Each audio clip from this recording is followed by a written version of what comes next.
नमस्कार दोस्तों, आप सभी को दीपावली की हार्दिक शुभकामनाएं जो आपके लिए सौभाग्य, धन और सफलता लेकर आए। आपका घर खुशियों और सुकून से भरा रहे।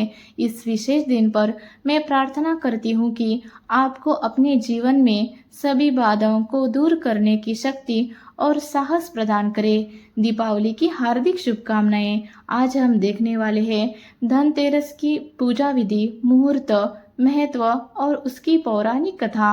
तो वीडियो शुरू करते हैं। हिंदुओं के पवित्र त्योहार धनतेरस को धन त्रयोदशी या धन्वंतरी त्रयोदशी भी कहा जाता है। धनतेरस शब्द की उत्पत्ति दो शब्दों से मिलकर हुई है, धन और त्रयोदशी, जिसका अर्थ है धन, और तेरस या त्रयोदशी का अर्थ है 13। हिंदू पंचांग के अनुसार हर साल कार्तिक मास के कृष्ण पक्ष की 13वीं तिथि या त्रयोदशी को धनतेरस का पर्व मनाया जाता है। धनतेरस रोशनी, उमंग और खुशियों के पर्व दिवाली की शुरुआत का प्रतीक है, जो हिंदू धर्म का प्रमुख एवं प्रसिद्ध त्योहार है। 5 दिवसीय पर्व दीपावली का प्रथम दिन होता है धनतेरस। यह दिन धन के कोषाध्यक्ष देव कुबेर और आयुर्वेद के देवता भगवान धन्वंतरी को समर्पित होता है। इस दिन इनका पूजन किया जाता है। सुख, समृद्धि एवं वैभवपूर्ण जीवन की कामना के लिए धनतेरस का दिन श्रेष्ठ होता है। धनतेरस पूजा 2024 की तिथि एवं मुहूर्त जानते हैं। वैदिक पंचांग के अनुसार कार्तिक माह के शुक्ल पक्ष की त्रयोदशी तिथि 29 अक्टूबर को सुबह 10:31 से शुरू होगी। वही त्रयोदशी तिथि का समापन 30 अक्टूबर को दोपहर 1:15 पर होगा। सनातन धर्म में सूर्योदय से तिथि की गणना की जाती है। आइए जानते हैं धनतेरस की पूजा विधि। धनतेरस पर भगवान धन्वंतरी, देवी लक्ष्मी एवं कुबेर देव की कृपा प्राप्त करने के लिए इस प्रकार पूजा करें। धनतेरस पर संध्या के समय शुभ मुहूर्त में उत्तर दिशा की तरफ देव कुबेर और भगवान धन्वंतरी की स्थापना करें। इन्हीं के साथ माता लक्ष्मी एवं श्री गणेश की भी मूर्ति या चित्र को स्थापित करना चाहिए। इसके बाद दीपक प्रज्वलित करें और विधिवत पूजन प्रारंभ करें। सभी देवी देवताओं को तिलक करने के बाद पुष्प, फल आदि अर्पित करें। अब कुबेर देवता को सफेद मिठाई और धन्वंतरी देव को पीली मिठाई का प्रसाद के रूप में भोग लगाए। इस पूजा के दौरान ओम ह्रीम कुबेराय नमः मंत्र का जाप करते रहे। भगवान धन्वंतरी को प्रसन्न करने के लिए धनतेरस पर धन्वंतरी स्रोत का पाठ करना चाहिए। धनतेरस पर क्या खरीदे और क्या नहीं खरीदना चाहिए, आइए देखते हैं। धनतेरस के अवसर पर सोना, चांदी, पीतल आदि को खरीदना अत्यंत शुभ माना जाता है। इसके अलावा धनतेरस पर धनिया और झाड़ू खरीदना भी काफी शुभ होता है।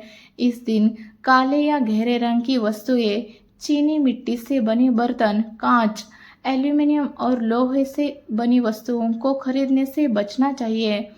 आइए जानते हैं धनतेरस का महत्व। हिंदू धर्म में धनतेरस के विशेष महत्व का वर्णन किया गया है। ऐसा कहा जाता है कि धनतेरस के दिन धन धान्य की देवी लक्ष्मी की पूजा अर्चना करने से घर परिवार में सदैव धन, वैभव, सुख और समृद्धि का वास रहता है। धार्मिक मान्यता के अनुसार धनतेरस पर पूजन करने से घर में धन के भंडार सदैव भरे रहते हैं और धन संपदा में वृद्धि होती है। माता लक्ष्मी के साथ धनतेरस पर धन के देवता कुबेर पूजन का भी विधान है। यही वजह है कि धनतेरस तिथि पर आभूषण, चांदी का सिक्का, नए बर्तन, नए कपड़े और वस्तुओं आदि की खरीदारी को शुभ माना जाता है। धनतेरस से जुड़ी पौराणिक मान्यता है कि धन त्रयोदशी तिथि पर किसी भी प्रकार की धातु की खरीदी को सौभाग्य का प्रतीक माना गया है। इस दिन लोग नए कपड़ों की खरीदारी करते हैं, घर, दफ्तरों और कार्यालयों की साफ सफाई करते हैं।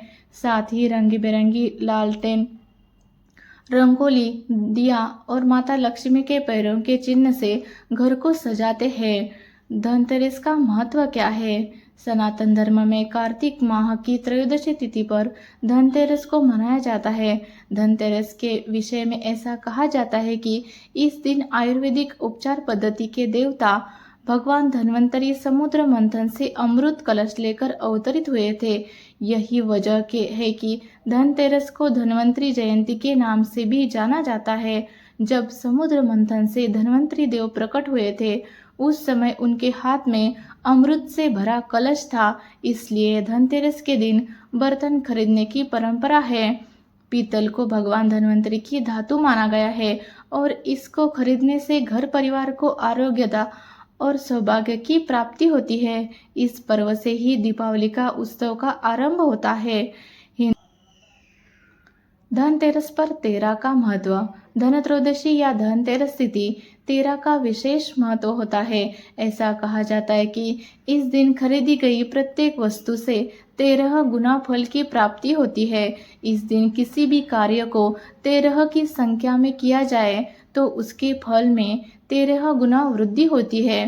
धनतेरस पर यम का दीपक जलाने का महत्व।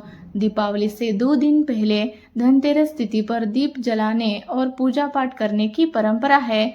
ऐसा कहा जाता है कि धनतेरस के दिन मृत्यु के देवता यमराज को प्रसन्न करने और अकाल मृत्यु से बचने के लिए उनका पूजन किया जाता है और दक्षिण दिशा में दीपक जलाए जाते हैं। इसे ही यम दीपक कहा जाता है। धनतेरस पर यम दीपक जलाने से यमदेव खुश होते हैं और समस्त परिवार को अकाल मृत्यु का भय नहीं रहता। आइए जानते हैं धनतेरस की पौराणिक कथा। कहा जाता है कि एक समय भगवान विष्णु मृत्युलोक में विचरण करने के लिए आ रहे थे।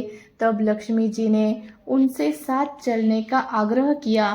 तब विष्णु जी ने कहा कि यदि मैं जो बात कहूँ तुम अगर वैसा ही मानो तो फिर चलो। तब लक्ष्मी जी उनकी बात मान गई और भगवान विष्णु के साथ भूमंडल पर आ गई।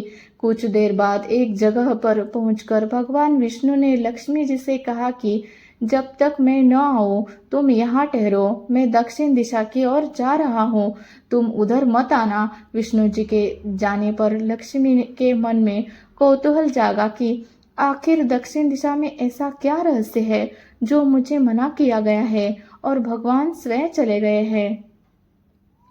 लक्ष्मी जी से रहा न गया और जैसे ही भगवान आगे बढ़े लक्ष्मी भी पीछे पीछे चल पड़ी।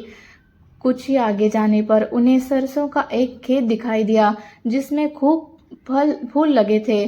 सरसों की शोभा देखकर वह मंत्रमुग्ध हो गई और फूल तोड़कर अपना श्रृंगार करने के बाद आगे बढ़ी।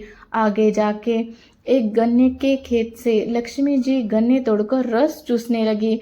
उसी क्षण विष्णु जी आए और यह देख लक्ष्मी जी पर नाराज होकर उन्हें शाप दे दिया कि मैंने तुम्हें इधर आने को मना किया था पर तुम न मानी और किसान की चोरी का अपराध कर बैठी।